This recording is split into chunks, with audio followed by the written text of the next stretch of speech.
The GIM Channel podcast, bringing you the big picture on geoscientific information management through interviews and discussions. Hello, welcome to Acquire's podcast, the GIM Channel. I'm Sarah Mitchell. I'll be your host today, and I'm joined by Warren Carvey from Acquire. Warren is the regional manager for commercial support, and he's based in Canada. Hi, Warren. How are you? I'm good. How are you? I'm terrific. Thanks. 2016 marks 20 years of business for Acquire, and today we've invited as a guest speaker from Calgary, Alberta, Luc Savoie. Luc is a district geologist for Canadian Natural Resources Limited, which is a mouthful, but CNRL, is one of the largest independent crude oil and natural gas producers in the world. So, Luc, welcome to the GIM Channel and the GIM podcast. Could you just give us a little bit of background? When did you start your career in oil and gas, and have you always been involved in the oil and gas industry? Well, actually, my career started back in 1985 when I graduated university, and I spent 10, 15 years in the coal industry first. So that was my early training, a lot of field work, a lot of mine pit work, a lot of exploration. And from there, after our company was sold to a competitor, that led me to look for a job in the oil and gas sector, mainly because it was a lot more lucrative, and I've been there ever since. Terrific. What were the biggest challenges for GIM when you started in the industry? Well, back in the mid-'80s, computers were just really starting to come out. So everything back then was done on paper and pencil. So really, collecting information was all handwritten. The transcription of it into reports was all handwritten. So it was night and day difference from today. Yeah, so digitizing the data would have been a big transition back and then, right? Well, from paper to digital. I think our first field computer was a Windows machine running 3.1, and it was a huge step up to actually type stuff into a rudimentary computer. Right, yeah. So, Luc, why did you focus on GIM? I mean, geoscientific information to a lot of people, and the data, all of that data related to it, seems like an intangible thing. Do you think companies understand how important GIM data is to the entire asset chain? Well, I think most companies understand it to a certain point. I mean, the bottom line is if you're dealing with bad data, you're likely going to make bad decisions. And those bad decisions are going to cost you money. Yeah, I think people get it to varying degrees depending who you ask in a particular company. Certainly some people have experience dealing with bad data. Other people may not have the same experience, but I think people value it differently, for sure. And I think most geologists would agree that given they're usually the people that are dealing with the data to begin with and are coming up with some sort of interpretation based on data, and then large financial decisions are being made on that interpretation, it makes a lot of sense to make sure that the data you're dealing with is correct. Yeah, having the confidence in the data. So I'm just reflecting back to when you said you started in 1985 and you were talking about the first computers in the field were these, clunky pieces of machinery without much memory or storage on them. So how was it working then? That data being an asset. I mean, I assume that a lot of the stuff that you were doing was being stored manually? Yeah, for the most part, we log core on paper. You'd bring back those messy notes back to the camp. You would rewrite them out so they were legible, and then someone would transcribe all that into our rudimentary computer. So it was digital. But we weren't really using it in a database at that point in time. It was more convenient to kind of print out a report that you could actually read. People were used to paper. They probably preferred paper over digital. Absolutely. Change, it takes a while. Plus, I seem to recall, was it a picture from you, a picture of somebody's office there that had paper and books, just an office full of paper and books, and that wasn't that long ago, was it? Yeah, that's true. So I mean, there's a lot of older people, older geologists that kind of grew up doing it that way. Some have moved into the digital world and others have not. Yeah. So it's a bit of a mixed bag still. Yeah, I think change takes time for sure. You know, one thing that you just said to me that I never considered before was that whether or not somebody's handwriting is legible could have an impact on business decisions. Yeah, absolutely. If you can't read someone's chicken scratch, you're probably going to make some interpretation of what the hell they wrote, and maybe you're right, and maybe you're wrong. And I think there's a whole other set of problems. You know, back in the day where you could write stuff, well, you kind of had free reign to put anything you wanted down, and there was not a lot of consistency or forced consistency of how things were named. So, I mean, in today's world, that's a lot different, right? You know, you got pick lists. Yeah. Here's your list of 7 faces that you can choose from, and they're all spelt the same way. Yeah, and you don't get the the propagation of errors. So I mean that's just so much insight. That kind of blew my mind there for a minute, just thinking about taking it all the way back to the handwriting. So now that we're seeing a movement in the industry for people to understand the importance of storing digital data and using tools to store the data. How do you think these GIM initiatives can help organizations prosper given the current market conditions that we're all experiencing right now? Well, I think one of the big things is that we're dealing, especially in the oil and gas industry up here in Canada, we're dealing with really large data sets. So it's virtually impossible for any one person to kind of absorb everything that you could possibly look at. So I think data analytics, where you can actually chart things, is becoming increasingly important. And really, to do that well and trust what you're actually creating, you have to have a good database sitting underneath it. And it really comes down to trust. You know, is the data I'm using to make, multi-million, sometimes billion-dollar decisions, are those correct or not? That's right. Now, there's a lot of talk in the industry recently, and if you go to like the PDAC conference, for example, the focus seems to be on innovation, productivity, efficiency, and that's pretty widespread. So, where do you think the innovative trends are emerging? What do you mean by innovative? Well, I guess that's really one of the questions: is what do you recognize as innovative? And I mean, if we talk about 1985, when people are using chicken scratches to to start recording your observations and your measurements, what do you see happening today that's changed from that? Well, I think there's a bigger emphasis on data quality. So having the ability to force people who are collecting the data to make sure that it's right is a huge gain. Because I kind of look at it this way: there's 2 major points in the use of data. It's the actual collection of it first. If that's done correctly, then you got a good piece of data going forward that you can make a decision with confidence. And then the end use, where you actually make that decision and go through financially with a project. So really it comes down to, and I'll give you an example.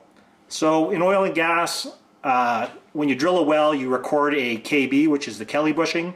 So all the data, all the downhole data hangs from that elevation. If you make a mistake at the rig, well, maybe that costs you $1 to fix it right away, and then it carries on.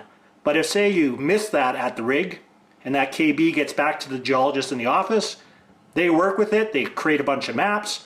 Maybe later that afternoon they find out, oh man, this looks really wrong. I'm getting bullseyes. So they call the rig back and say, well, I think you guys made a mistake. They correct it. Now that's cost you maybe $100, $200 worth of time that the geologist has wasted an afternoon, fixing that up. Worst case scenario, he doesn't find that, or she doesn't find that. The map gets created, they plan a horizontal based on that data, and they miss the target. So now you spent $1.5 million drilling a horizontal that's missed the target. So you can really tell that getting stuff right at the very beginning is really important, making sure that it's right in your database to begin with, and then have confidence when you use it in the end. Luc, do you think from an industry perspective that business is starting to recognize that ripple effect and the need for geologists to have good tools in the field? I think it's coming. The problem with stuff like this, it's a little bit nefarious, right? It's hard to measure the cost of not having good data. And you can give examples like the one I just gave to you, but really, for a lot of oil and gas companies, it comes down to return on investment. So they're used to stuff like, I drill this hole, I produce gas, I get paid for that gas. This well pays out in 3 months, and then I'm making money post that. So that's easy for everyone to understand. It's harder to put a lot of money into a GIM system if it's hard to see the returns for that. So it's a bit of a battle doing that, but I think we're kind of, the tide is turning that way. I think as the oil and gas industry is struggling through the current economic downturn, I think people are recognizing that the companies that are going to survive are going to be the companies that do it better than their competitors. And that really comes back to, hey, I'm using better data that I can trust, and I'm making better decisions. Warren, what do you think? Yeah, well, from my point of view, I think it's definitely something that's growing. So even the term GIM is something that we kind of coined several years ago, and you see it in job postings now. You see it used in the industry more and more. I think people are becoming aware that data management is key and essential, and if you have a proper GIM solution, that's a competitive advantage for you over some other potential competitors. And I think it's definitely a growing trend. However, change does take time. I'm very aware of that. It almost seems to be the younger generation seems much more in tune with technology and using tablets in the field and things like that. And it seems to be a growing trend. But again, I think it's going to take some time to really be a widespread, everyone using a proper GIM solution. But I think in my 10 years of Acquire, I've definitely seen a growing trend. That's excellent. Luc, what do you, and Warren, I guess the question goes to both of you guys. What recommendations or advice would you give to geologists to help business understand the need for tools in the field and the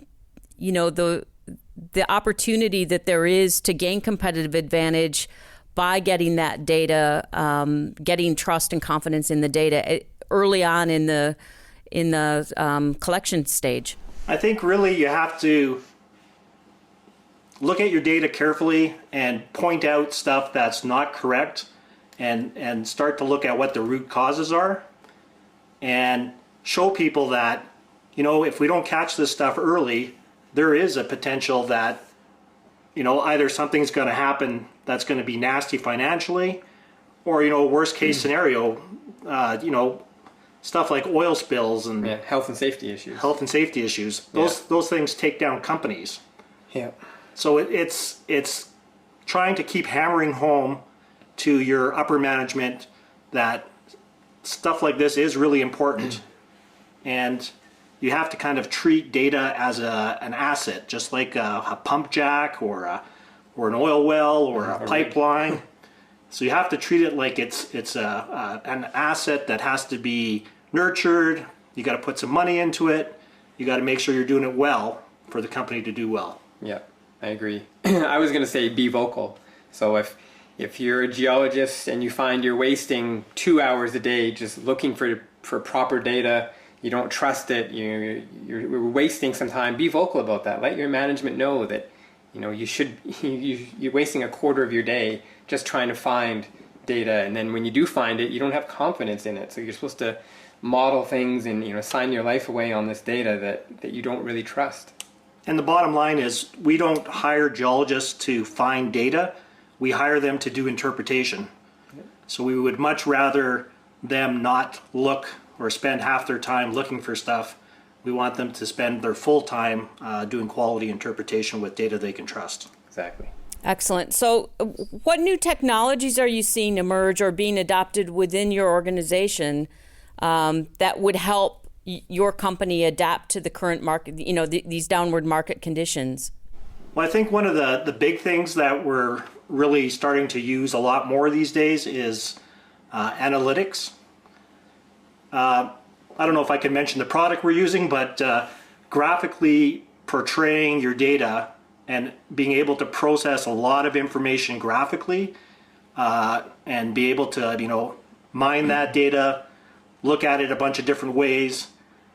I think that's really coming to a forefront, and companies that can do that over a large data set and glean some sort of competitive advantage, those are the companies that are going to do well going forward. Companies that don't will disappear, and that's the bottom line. Yeah. A couple of trends I've noticed are reporting tools. I notice with the different types of data coming in nowadays, the volume of data growing, there's all sorts of data collected now that probably wasn't collected 20 years ago, 30 years ago. So having the ability to report on specific types of data and put certain types of data together and spit it out into a report that's easy to find and that management can easily click a button and see a particular report. That's something I've noticed the last few years people really want. Yeah, stuff like derived data where you're taking different pieces of data and you're kind of combining them to glean more information than just the original data is showing you. That's becoming increasingly important. And I think the filtering ability to kind of filter out the background noise and to really get to what's really important for certain fields is a definite plus. Okay, that's really interesting. Now, we've talked a lot in the last couple minutes about the importance of GIM and why you think it's important. What initiatives do you guys have going on, Luc, to increase the awareness of GIM in your organization? So over the last, we've used Acquire here for the last 15 years or so. Started off in our mining department, and eventually it moved to our thermal department. One of the big things about that was getting the right people. So I have two guys that are working with us now, Malcolm and Stephen, that are top-notch guys who understand data, understand the importance of it, and are really, really good at showing people the benefits. So I think, one of the big things is finding the right people. If you get the right people, the right process, and the right technology, then that's like the golden triangle. Yeah, it's a winning formula. It'll sell itself. Yeah. Excellent. Then you gave us an example earlier about the ripple effect that just the wrong kind of data can have throughout an organization and the impact to the cost of a project. But do you have a story or a specific example where you had a benefit to the organization based on the data that you were storing?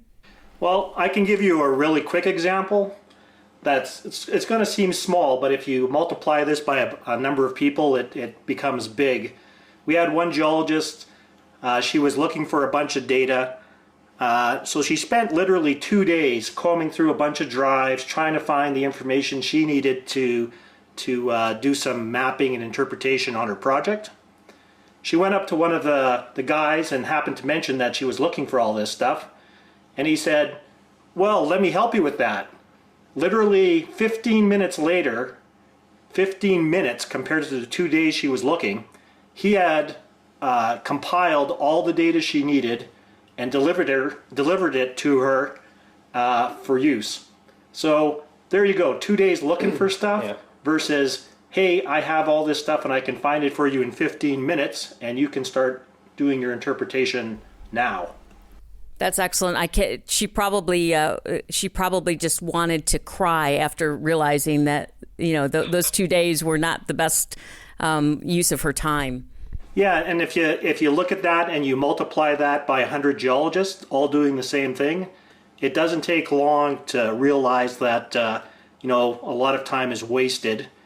And they get paid fairly well, so you multiply that by, say, half their salary. And even worse if they're using bad data, and that goes through, and as the example we have previously given, then it's easy to see how this becomes increasingly important for any organization. Yeah, that's fantastic. I think we're going to leave it at that. That's a really nice note. Thank you so much for joining us today, Luc, and giving us that insight. And Warren, too, the added information. I think you've just really provided a lot of practical information and advice for geologists, especially that might be trying to do this without the right tool. So thank you for joining us today. If you've enjoyed our discussion, please tell your friends and colleagues about this podcast, and you can find it on the Acquire newsroom at acquire.com.au.